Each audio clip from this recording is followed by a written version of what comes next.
سورت الکوثر مکی سورت ہے، ایک رکوع ہے اور 3 آیات ہیں۔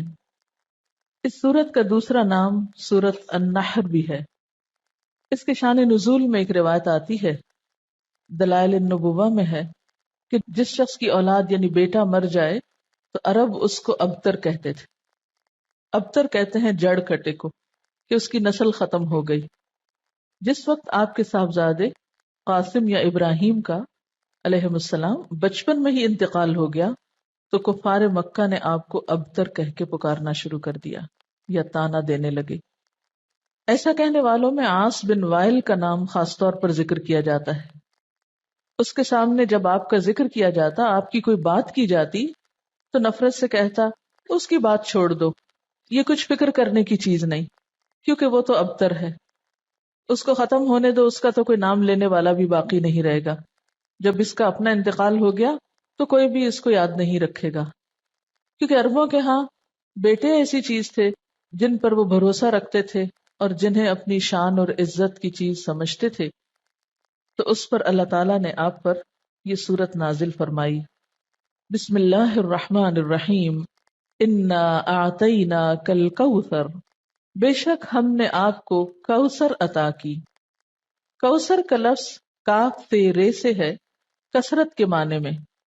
اس کے کئی مفہوم بتائے گئے ہیں۔ ایک معنی تو اس کا خیر کثیر سے کیا گیا ہے کہ بہت کثرت سے ملنے والی خیر اور بھلائی، کیونکہ کوثر کے لفظ میں بھی مبالغہ پایا جاتا ہے، اس کا لفظی معنی ہی خیر کثیر بنتا ہے، تو بعض نے اس کو لفظی معنی میں لیا ہے۔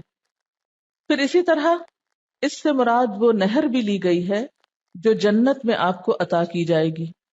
پھر اسی طرح اس سے مراد وہ حوض بھی ہے جس سے آپ اپنی امت کو پانی پلائیں گے۔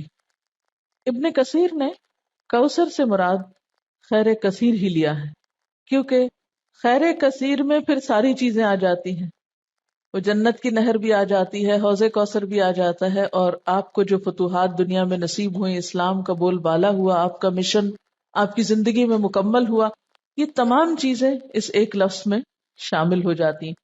گویا جتنی نعمتیں آپ کو ملیں ان سب کے لیے ایک جامع لفظ ہے کہ آپ کے دشمن آپ کے بارے میں جو بھی کہیں، لیکن ہم نے آپ کو خیر کثیر عطا کر دی ہے، وہ خیر کثیر جس کا سلسلہ دنیا سے شروع ہو کر آخرت تک جاتا ہے، یعنی صرف آخرت میں نہیں، دنیا میں بھی آپ کو خیر کثیر عطا ہوئی۔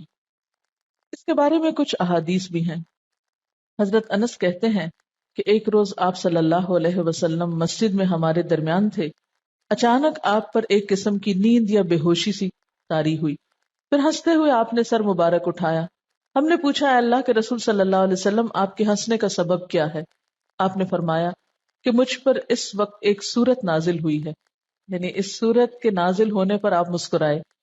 پھر آپ نے بسم اللہ کے ساتھ یہ سورت کوثر پڑھ کر سنائی۔ پھر فرمایا، تم جانتے ہو کوثر کیا چیز ہے؟ ہم نے کہا اللہ و رسولہ عالم۔ آپ نے فرمایا یہ ایک نہر ہے جس کا میرے رب نے مجھ سے وعدہ فرمایا ہے، جس میں خیر کثیر ہے، اور وہ حوض ہے جس پر میری امت قیامت کے روز پانی پینے کے لیے آئے گی۔ اس کے پانی کے پینے کے برتن آسمان کے ستاروں کی تعداد میں ہوں گے۔ اس وقت بعض لوگوں کو فرشتے حوض سے ہٹا دیں گے تو میں کہوں گا میرے پروردگار یہ تو میری امت ہے۔ اللہ تعالیٰ فرمائے گا آپ نہیں جانتے کہ ان لوگوں نے آپ کے بعد کیسا دین اختیار کیا، یعنی نام آپ کا لیتے تھے لیکن طریقے آپ والے نہیں تھے۔ بہرحال اس نہر کے بارے میں معراج کے واقعے میں بھی کچھ تفصیلات ملتی ہیں۔ بخاری کی روایت ہے، آپ صلی اللہ علیہ وسلم نے معراج کے واقعے میں فرمایا، میں ایک نہر پہ پہنچا جس کے دونوں کناروں پر خولدار موتیوں کے ڈیرے لگے تھے۔ میں نے جبریل سے پوچھا یہ نہر کیا ہے؟ اس نے جواب دیا یہ کوثر ہے۔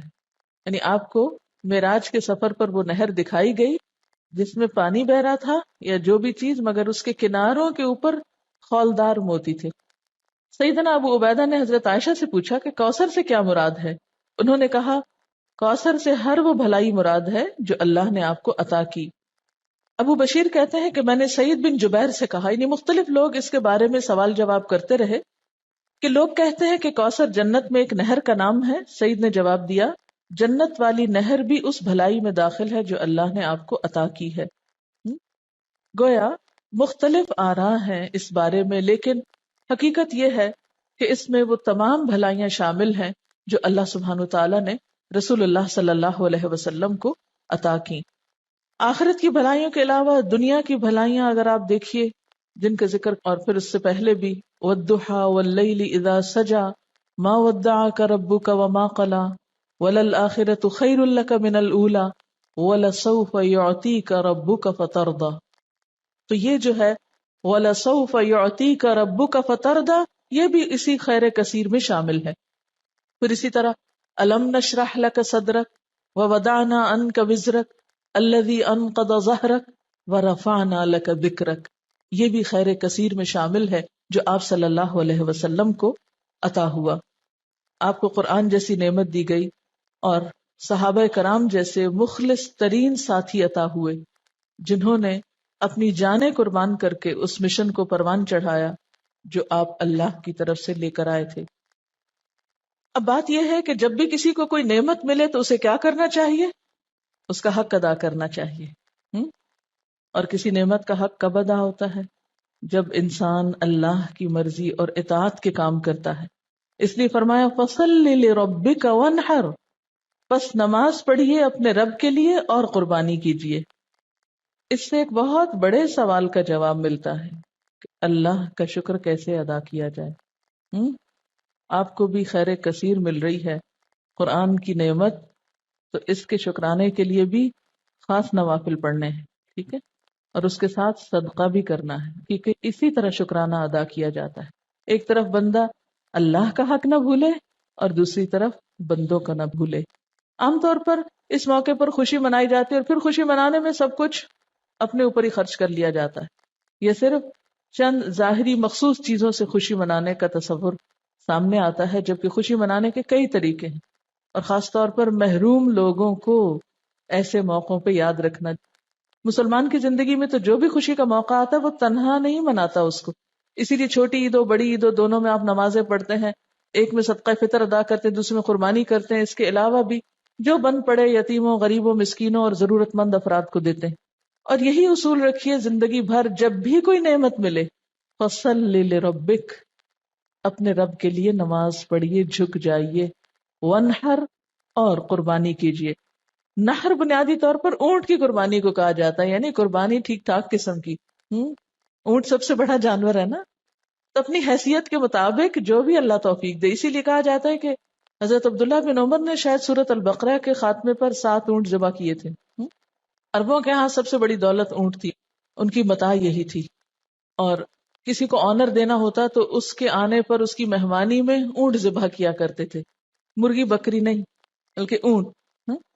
تو اسی طرح صدقے کا جو انتہائی تصور ہے، یا بڑی سے بڑی چیز اللہ کی راہ میں دینا ہے، وہ کیا ہے؟ جو بن پڑے میکسیمم انسان کو دینے میں وہ دے اللہ کے راستے میں۔ وَانْحَرْ، اور قربانی کیجیے، یعنی نحر سے مراد اونٹ کی قربانی، اور اس کا مسنون طریقہ کیا ہے کہ اس کا پاؤں باندھ کر حلقوم میں نیزہ مارا جاتا ہے، کھڑا کر کے اس کو قربان کیا جاتا ہے، اسی سے پتہ چلتا ہے۔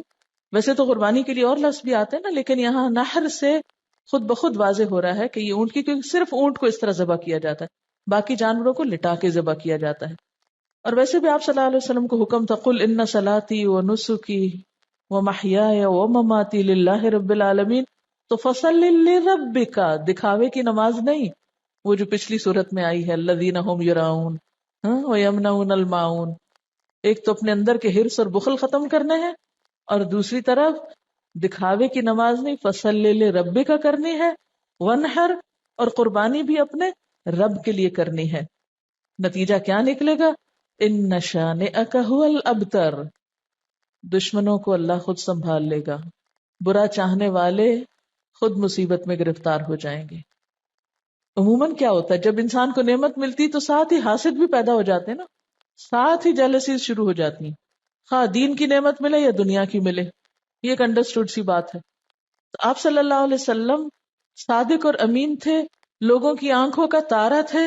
جب سے آپ کو نبوت ملی، ابو جہل ابو لہب ناراض ہو گئے، ساری حمایتوں سے دستکش ہو گئے، اپنے ہی خاندان کے لوگ مخالف اور دشمن ہو گئے، ادھر اہل کتاب دشمن بن گئے۔ ان کو کیا ہوا؟ وہ تو اتنے انتظار میں تھے ان کو بھی حسد مار گیا کہ ہمارے قبیلے سے کیوں نہیں آئے، ہمارے بنی اسرائیل میں سے کیوں نہیں آپ نکلے. تو یہ شیطان انسان کو چھوٹی چھوٹی چیزوں میں آ کے الجھا دیتا ہے، معمولی معمولی چیزوں کو انا کا مسئلہ بنا کر انسان کو حق سے دور کر دیتا ہے. تو ایسے موقع پر انسان کو پرواہ نہیں کرنی چاہیے. اللہ جو بھی نعمت عطا کرے خیر کثیر، پھر دین ہی کے کانٹیکسٹ میں ہے، کیونکہ آپ صلی اللہ علیہ وسلم کو تو سب سے بڑا انعام خاتم النبیین ہونے کا آنر ملا تھا، اور آپ پر دین مکمل ہوا تھا، سب سے بہترین کتاب آپ پر اتاری گئی تھی. تو یہ سب کچھ خیر کثیر میں آتا ہے، آپ کے آنر میں یہ سب کچھ. تو آپ کو ان سب چیزوں کا شکرانہ ادا کرنے کے لیے نماز اور قربانی کی طرف متوجہ کیا جا رہا ہے، اور دشمنوں کے حسد سے بچنے کا بھی بہترین طریقہ ہے. جہاں دیکھیں کوئی شخص بہت مخالفت کر رہا ہے اور مخالفت کی وجہ آپ کو پتہ چل رہی ہو کہ حسد ہے، کچھ بھی نہیں اور وجہ کوئی دلیل نہیں، اس کے پاس صرف جیلس ہے، تو ایسی صورت میں کیا کریں؟ 2 نفل پڑھ کے اللہ سے مدد مانگے. کسی قسم کی پریشانی کی ضرورت نہیں، اللہ کے حضور جھک جائیں، دعا کریں. نمبر 2، صدقہ خیرات کریں. یہ 2 طریقے دنیا میں انسان کو پروٹیکٹ کرتے ہیں. وَاسْتَعِینُوا بِالصَّبْرِ وَالصَّلَاةِ، اور دوسری طرف صدقہ اللہ کے غضب کو ٹھنڈا کرتا ہے اور انسان کو آفات سے بچاتا ہے. اور نماز کے اندر پھر دعا بھی شامل ہے. ادھر سے مصیبت اتر رہی ہوتی ہے، ادھر سے دعا اٹھ رہی ہوتی ہے، جو بھاری ہو وہ دوسرے پہ غالب آ جاتی ہے. فرمایا ان شانئک ھو الابتر، تیرا دشمن جڑ کٹا ہو جائے گا، اس کا کوئی نام لیوا باقی نہ رہے گا. شان کہتے ہیں بغض رکھنے والے دشمن کو، عیب لگانے والے کو. شنآن قوم پیچھے لفظ آپ پڑھ چکے ہیں، اسی روٹ سے ہے. ایسا دشمن جو بدخواہ بھی ہو اور کینہ پرور بھی ہو، عداوت بھی رکھتا ہو، بغض بھی رکھتا ہو. اور یہ دشمنی کا تیسرا اور انتہائی درجہ ہوتا ہے. قریش مکہ آپ کے ایسے ہی دشمن بن گئے تھے، تو اس لیے آپ صلی اللہ علیہ وسلم کو تسلی دی جا رہی ہے، آپ کا نام بلند رہے گا. وَرَفَعْنَا لَكَ ذِكْرَكَ، اور آپ کے دشمن جڑ کٹے ہو جائیں گے. اور یہ حقیقت ہے، آج دیکھیں ہر نماز میں، ہر اذان میں دنیا کے اربوں خربوں مسلمان دن میں کئی دفعہ آپ کا نام سنتے ہیں، پڑھتے ہیں، درود شریف پڑھتے ہیں آپ پر. ایک دن میں پوری دنیا کے مسلمانوں کے درود شریف کو آپ جمع کر لیں، اگر ویسے بھول بھی جائیں تو نمازوں میں ہی جو درود شریف ہے، تو کتنا آپ کا نام لیا جاتا ہے، کتنا آپ کا ذکر خیر کیا جاتا ہے، کیسی کیسی آپ کی تعریف ہوتی ہے. اور یہ سلسلہ قیامت تک چلتا ہی جائے گا، بڑھتا ہی جائے گا. یعنی آپ کے دور میں جتنے لوگ آپ کا نام لینے والے تھے، اس سے اب تعداد میں کتنے زیادہ ہیں جو آپ کا نام لینے والے ہیں. اور پھر قیامت کے دن بھی اللہ تعالیٰ آپ کو مقام محمود عطا کرے گا، جب ساری مخلوق کی زبان پہ آپ کی تعریف جاری ہو جائے گی. اور آپ کے دشمنوں کو کیا ہاتھ آیا؟ جب تک تاریخ کی کتاب اٹھا کے نہ دیکھے، نہیں پتا چلتا عاص بن وائل کون ہے، نہیں پتا چلتا ابو جہل کا نام کیا تھا اور ابو لہب کا نام کیا تھا اور وہ کیا کرتے تھے اور ان کا کیا معاملہ اور قصہ تھا، عام لوگوں کو نہیں پتا. اور اس کے مقابلے میں آپ صلی اللہ علیہ وسلم کا نام ہمیشہ کے لیے بلند ہو گیا. اس سے جو بات ہمیں پتہ چلتی ہے اور جو سبق سیکھنے کا ہے وہ کیا ہے کہ انسان اللہ کی نعمتوں پر نظر رکھے، پازیٹو سوچ اختیار کرے، نعمتوں کا شکرانہ ادا کرے، نعمتیں اور ملیں گی. مخالفتوں کی پرواہ نہ کرے، مخالفتیں دم توڑ جائیں گی، اس لیے کہ اللہ سبحانہ و تعالی خود حفاظت کرنے والا ہے. جو شخص اپنے رب کو منانے اور راضی رکھنے میں کامیاب ہو گیا وہ محفوظ ہو گیا. جس نے رب کا سہارا تھام لیا، جس نے اس پہ توکل کیا، جو اس کی مدد کے لائق ہو گیا، جس پر اس کا فضل ہو گیا، پھر اس کے لیے کوئی بھی پریشانی باقی نہ رہے گی انشاءاللہ. سورۃ الکافرون مکی سورت ہے، 1 رکوع ہے، 6 آیات ہیں. صحیح احادیث سے ثابت ہے کہ آپ صلی اللہ علیہ وسلم طواف کی 2 رکعتوں، فجر اور مغرب کی سنتوں میں قل یا ایھا الکافرون اور سورۃ اخلاص پڑھا کرتے تھے. اسی طرح آپ صلی اللہ علیہ وسلم نے بعض صحابہ کرام کو فرمایا کہ رات کو سوتے وقت یہ سورت پڑھ کر سو گے تو شرک سے بری قرار پاؤ گے. تو رات کو جہاں بسمک اللہم اموت و احیا پڑھتے ہیں وہاں اس سورت کو بھی پڑھا کریں. بعض روایات میں آپ کا عمل بھی بتلایا گیا ہے، یعنی آپ صلی اللہ علیہ وسلم کے پڑھنے کا طریقہ بھی پتہ چلتا ہے. حضرت عائشہ فرماتی ہیں کہ آپ صلی اللہ علیہ وسلم نے فرمایا کہ فجر کی سنتوں میں پڑھنے کے لیے 2 سورتیں بہتر ہیں، سورت کافرون اور سورت اخلاص. بعض صحابہ نے آپ صلی اللہ علیہ وسلم سے عرض کیا کہ ہمیں کوئی دعا بتا دیجئے جو ہم سونے سے پہلے پڑھا کریں. آپ نے قل یا ایھا الکافرون پڑھنے کی تلقین کی اور فرمایا کہ یہ شرک سے برات ہے. کیونکہ شرک ایسا گناہ ہے جو معاف نہیں ہوگا. تو اگر انشاءاللہ ہر روز پڑھیں گے تو اللہ تعالیٰ اس سے بچنے کی توفیق بھی دیں گے. حضرت جبیر بن مطعم فرماتے ہیں کہ آپ صلی اللہ علیہ وسلم نے ان سے فرمایا کیا تم یہ چاہتے ہو کہ جب سفر میں جاؤ تو وہاں تم اپنے سب رفقا سے زیادہ خوشحال اور بامراد رہو، تمہارا سامان زیادہ ہو جائے؟ انہوں نے عرض کیا بے شک میں ایسا چاہتا ہوں اے اللہ کے رسول صلی اللہ علیہ وسلم. آپ نے فرمایا کہ آخر قرآن کی 5 صورتیں کافرون، نصر، اخلاص، فلق اور ناس پڑھا کرو، یعنی سفر کے موقع پر بھی پڑھا کرو. ہر سورت کو بسم اللہ سے شروع کرو اور بسم اللہ ہی پر ختم کرو، یعنی اگلی سورت سے پہلے پھر پڑھو. حضرت جبیر کہتے ہیں کہ اس کے بعد میرا حال یہ تھا کہ سفر میں اپنے 2 ساتھیوں کے مقابلے میں خستہ حال ہوتا تھا. آپ کی اس تعلیم پر عمل کرنے کے بعد میں سب سے اچھے حال میں رہنے لگا. ایک مرتبہ آپ صلی اللہ علیہ وسلم کو بچھو نے کاٹ لیا تو آپ نے پانی اور نمک منگوایا، اور یہ پانی یعنی پانی میں نمک ڈال کے یہ پانی کاٹنے کی جگہ لگاتے تھے اور کل یا ایھا الکافرون اور کل اعوذ برب الفلق اور کل اعوذ برب الناس پڑھتے جاتے تھے. یعنی اس صورت سے دم بھی کیا جا سکتا ہے. اب اس صورت کا شان نزول کیا ہے؟ ابن اسحاق کی روایت میں ہے کہ ابن عباس سے مروی ہے. ابن اسحاق جو ہسٹورین ہے، سیرت نگار ہے، اس نے ابن عباس سے روایت کیا ہے کہ ولید بن مغیرہ، عاص بن وائل اور اسود بن عبد المطلب اور امیہ بن خلف آپ کے پاس آئے اور کہا آؤ ہم آپس میں اس پر صلح کر لیں کہ 1 سال آپ ہمارے بتوں کی عبادت کیا کریں، 1 سال ہم آپ کے معبود کی عبادت کریں گے. اسی طرح ابن عباس سے روایت ہے کہ کفار مکہ نے باہمی مصالحت کے لیے یہ صورت پیدا کی تھی، اور جھگڑا ختم کریں، 1 سال تمہارا 1 ہمارا. اور یہ بھی کہا تھا کہ آپ ہمارے بتوں میں سے بعض کو صرف ہاتھ لگا دیں، ٹچ کر دیں، تو ہم آپ کی تصدیق کرنے لگیں گے. یعنی ایک دفعہ آپ ان پہ شفقت کا ہاتھ پھیر دیں تو پھر ہم کیا کریں گے؟ آپ کے معبود کی عبادت شروع کر دیں. تو اس موقع پر جبریل علیہ السلام یہ صورت لے کر نازل ہوئے کہ دین کے معاملے میں کوئی کمپرومائز نہیں. بسم اللہ الرحمن الرحیم. قل یا ایھا الکافرون، کہہ دیجئے اے کافرو. پورے قرآن پاک میں یہ انداز نہیں ہے کافروں کو بلانے کا، لیکن اس موقع پر نام لے کر پکار کر کہا جا رہا ہے. الکافرون سارے مراد ہیں، لیکن خصوصی طور پر جن کے بارے میں یہ صورت نازل ہوئی. اور یہ بھی یاد رکھیے کہ یہ صورت مکی دور کے آخری حصے میں نازل ہوئی جب آپ نے ان پر ساری حجت تمام کر دی تھی، اور پھر وہ آپ کو ایسی آفرز دے رہے تھے. آپ ایک عرصے تک اپنی قوم کو یا قومی کہہ کے پکارتے تھے، اے میری قوم، اے بنو ہاشم، اے قریش. لیکن اب یہاں اے کافرو کہہ کے پکارا گیا، اور حجت تمام کرنا بھی مقصود تھا.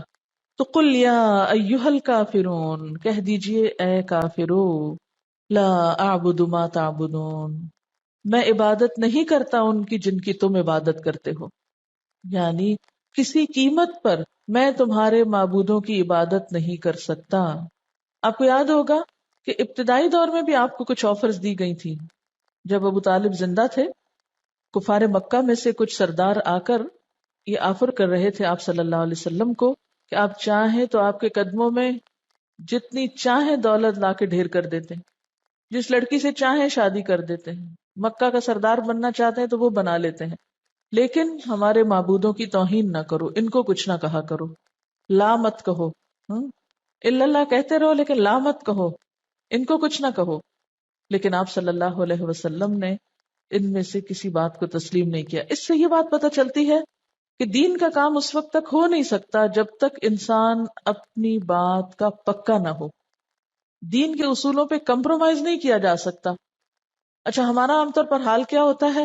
بعض اوقات ہم دوسرے کا دل رکھنے کے لیے اس کی غلط باتیں لے لیتے ہیں. ہم کہتے ہیں چلو پہلے اس کو مانوس کر لیں، کچھ غلط کام ان جیسے کر لیں، اور پھر اس کے بعد ہم ان کو سمجھا لیں گے. یہ طریقہ درست نہیں ہوتا. مثلا کوئی شراب پی رہا تو آپ کہ چلو میں اس کا دل رکھنے کو تھوڑی سی پی لوں، پھر اس کے بعد اس کو تبلیغ کر کے سمجھا دوں گی کہ یہ حرام ہے، پہلے ذرا میں کمپنی تو دوں اس کو. یہ نہیں ہو سکتا، اس لیے کہ جب آپ کا اپنا عمل غلط ہوگا تو آپ دوسرے کو کس منہ سے منع کریں گے؟ آپ کی کون سنے گا پھر؟ اصل بات یہ ہے کہ باطل دوئی پرست ہے، حق لا شریک ہے. شعر ہے اصل میں. باطل دوئی پرست، دوئی پسند یعنی کہ اس میں بے وفائی ہے، بہت سارے بت ہیں. حق لا شریک ہے. حق کی خوبی کیا ہے کہ اس میں بس ایک الہ ہے، دی اونلی ون. شرکت میانہ حق و باطل نہ کر قبول. ہمیں کیا حکم ہے کہ کچھ باطل کی چیزیں، کچھ حق کی چیزیں، کچھ ملغوبہ سا دین بنا کے وہ اختیار کر لو، یہ نہیں کرنا. روشنی روشنی ہے، اندھیرا اندھیرا ہے، حق حق ہے، باطل باطل ہے. اس لیے دین کے معاملے میں کمپرومائز نہیں کرنا، سمجھوتے نہیں کرنے، اصول پر قائم رہنا ہے، استقامت اختیار کرنی ہے. اور خصوصاً عقیدے کے معاملے میں، توحید کے معاملے میں کسی قسم کی کوئی مداہنت نہیں برتنی. قل یا ایھا الکافرون لا اعبد ما تعبدون، میں نہیں عبادت کرتا جن کی تم عبادت کرتے ہو. ولا انتم عابدون ما اعبد، اور نہ تم عبادت کرنے والے ہو جس کی میں عبادت کرتا ہوں.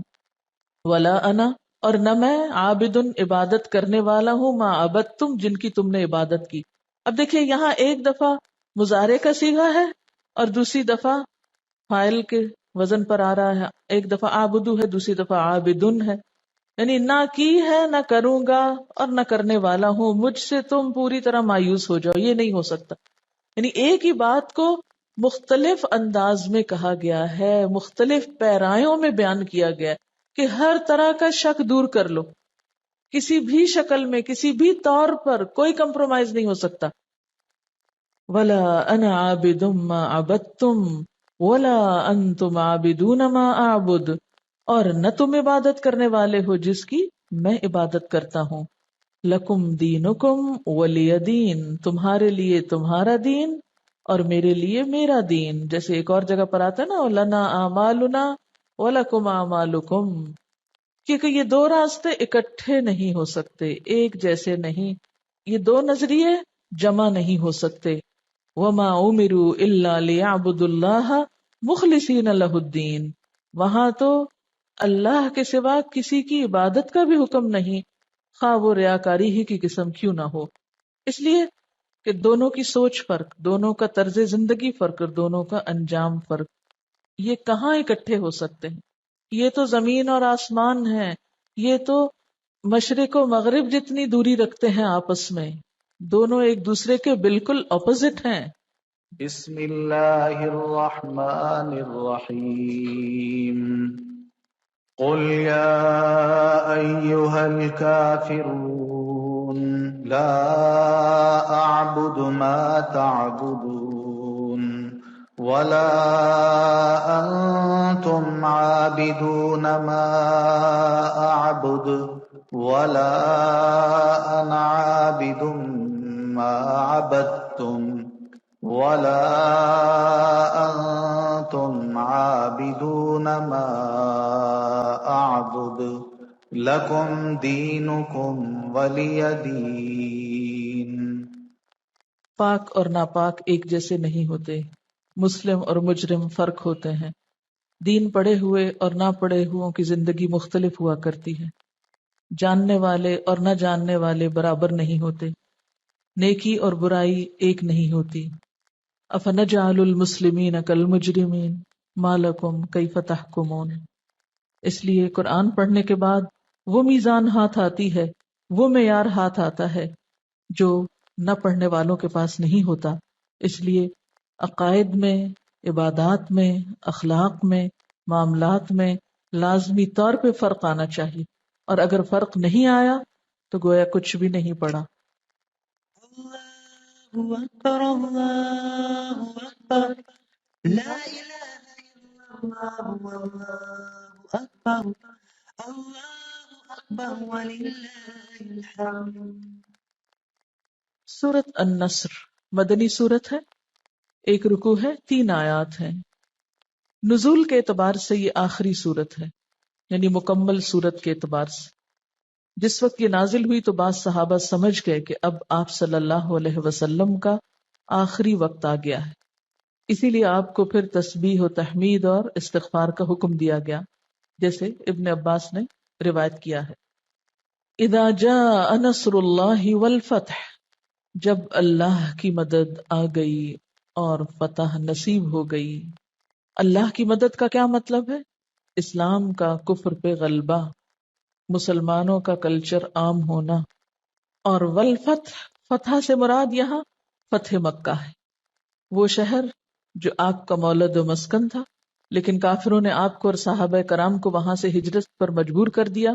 چنانچہ 8 ہجری میں جب مکہ فتح ہو گیا تو لوگ جوق در جوق مسلمان ہونے لگے، فوج در فوج مسلمان ہونے لگے۔ اس سے قبل ایک ایک دو دو لوگ مسلمان ہوا کرتے تھے، گروپس میں لوگ مسلمان نہیں ہوئے تھے۔ فتح مکہ سے لوگوں پہ یہ بات واضح ہو گئی کہ آپ اللہ کے سچے پیغمبر ہیں اور دین اسلام سچا دین ہے جس کے بغیر اب نجات ممکن نہیں، نہ دنیا میں نہ آخرت میں۔ اس لیے اذا جاء نصر اللہ والفتح، جب اللہ کی مدد آ گئی اور فتح نصیب ہو گئی، جس کا ذکر پیچھے کیا گیا تھا، وَأُخْرَى تُحِبُّونَهَا نَصْرٌ مِّنَ اللَّهِ وَفَتْحٌ قَرِيبٌ، جس فتح قریب کا وعدہ کیا گیا تھا وہ فتح مبین، فتح مکہ کی شکل میں نصیب ہو گئی۔ وَرَأَيْتَ النَّاسَ يَدْخُلُونَ فِي دِينِ اللَّهِ أَفْوَاجًا، اور تم نے دیکھا لوگوں کو کہ اللہ کے دین میں فوج در فوج داخل ہونے لگے، یعنی بہت بڑی تعداد لوگوں کی مسلمان ہو گئی۔ کہتے ہیں کہ صرف یمن سے 700 لوگ مسلمان ہو کے آپ کے پاس پہنچے، اتنی بڑی بڑی تعداد میں اکٹھے مسلمان ہوئے، جو راستے میں اذانیں دیتے ہوئے اور قرآن پڑھتے ہوئے آ رہے تھے، یعنی اسلام میں داخل ہونے کے بعد۔ تو ایسی نعمت جب نصیب ہو، فسبح بحمد ربک، تو تسبیح کرو اپنے رب کی حمد کے ساتھ، یعنی اب فریضہ رسالت دین ادا ہو گیا، جو ذمہ داری تھی پوری ہو گئی، لہٰذا اب اللہ کی تعریف اور پاکی بیان کی جائے، واستغفر، اور خوب استغفار کی جائے، انہ کان توابا، بے شک وہ توبہ قبول کرنے والا ہے۔ کہتے ہیں کہ اس سورت کے نازل ہونے کے بعد آپ صلی اللہ علیہ وسلم جب کوئی نماز پڑھتے تو یہ دعا کرتے، سبحانک ربنا وبحمدک اللہم اغفر لی، یعنی استغفار اور تسبیح دونوں کو ملا کر پڑھا کرتے تھے، خصوصاً سجدے میں، یہ سجدے کی دعا بھی ہے نا۔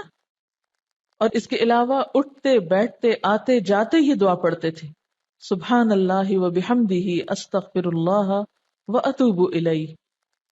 اور پھر حضرت ابو ہریرہ فرماتے ہیں کہ اس سورت کے نزول کے بعد آپ نے عبادت میں بڑا مجاہدہ فرمایا، یہاں تک کہ آپ کے پاؤں سوج جایا کرتے تھے، جیسے پیچھے بھی آپ کو کہا گیا تھا نا کہ وَإِذَا فَرَغْتَ فَانْصَبْ وَإِلَىٰ رَبِّكَ فَارْغَب، جب آپ اس کام سے فارغ ہوئے، اپنی ذمہ داری پوری کر لی، تو آپ پھر اپنے آپ کو عبادت کے لیے تھکاتے تھے۔ سبحانک اللہم و بحمدک اشہد ان لا الہ الا انت استغفرک و اتوب الیک۔ السلام علیکم و رحمۃ اللہ وبرکاتہ۔